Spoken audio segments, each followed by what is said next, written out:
எப்படி பார்க்குறேன்னாக்கா ஏன் ஒரு மனுஷன் தொடர்ச்சியாக வாசிக்கிட்டே இருக்கணும், ஏன் ரோட்டோரமாக ஒரு கவிதை பேசிக்கிட்டே இருக்கணும், ஏன் ஒரு யாராவது ஒருத்தவங்க செக்காவை தெரியுமா, துர்க்கை தெரியுமா, அஸ்தாரத்தை தெரியுமா, ஆசாயை பற்றிருக்கியா அப்படின்னு ஏன் சொல்லணும் அப்படின்னா அதுக்குள்ள நிறைய கேள்விகள் எழலாம். என்னுடைய இந்த வயதுகளிலும் இலக்கியங்களை யாரும் டீ கடைகளில் தொடர்ச்சியாக பேசிக்கிட்டு இருக்கணும் அப்படின்ற ஒரு கேள்வி அது போகும்.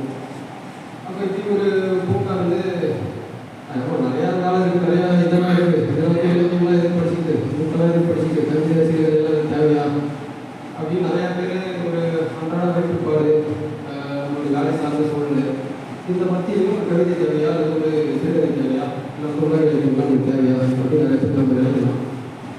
நான் அதை எப்படி பார்க்குறேன்னாக்கா ஒரு மனிதனுடைய மிகப்பெரிய வாழ்நாள் எல்லா கட்டளை விட நான் இலக்கியம் பெருசாக நினைக்கிறேன். மரணத்தை தள்ளி போட்டதாக இருக்கும், இல்லை இந்த வாழ்க்கையும் எதிர்கொள்ளலாம் அப்படின்ற நிலைக்கு தான் இருக்கும். அது ஒரு கவிதை நம்ம வாசிக்கும்போது அது உண்டு பண்ணதான் செய்யுது. ஒரு சிறுகதை நம்ம படிக்கும்போது அதை நம்ம சிலாகிக்கலாம் முடியும். அப்படி ராமன் சார் தொடர்ச்சியாக இந்த வேலையை பார்த்துட்டு இருந்தோம். ஒரு விதத்தில் இதை நம்ம பூர்வீகர்களாக இருக்கலாம். அப்புறம் திடீர்னு சினிமா ஆர்வத்தில் சினிமா சார்ந்து படித்து சர்டிஃபிகேட் போயிட்டு ஆமாம் சர்டிஃபிகேட்லாம் வாங்கிட்டு வந்தது. அப்போ அந்த ஆர்வம் இன்னமும் இருக்குதுன்றது ஒரு பெரிய விஷயமா நான் பார்க்குறேன்.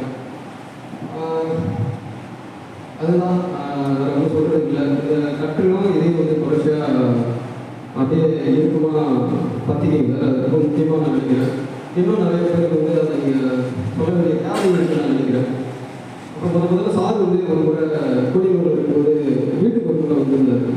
இருக்கும்போது ரொம்ப குடிசை ரொம்ப செதஞ்சு போன ஒரு வீடு அது. அப்போ பார்த்துட்டு இவ்வளோ புக் வச்சுருக்காரு அப்படின்லாம் சொல்லியிருந்தாரு. எனக்கு ஞாபகம் இருக்குது. சார் வாசிதான் இருக்கக்கூடிய புயலில் இருக்கக்கூடிய கடலுக்கு அப்பா என்ற நாவலே இருக்குது.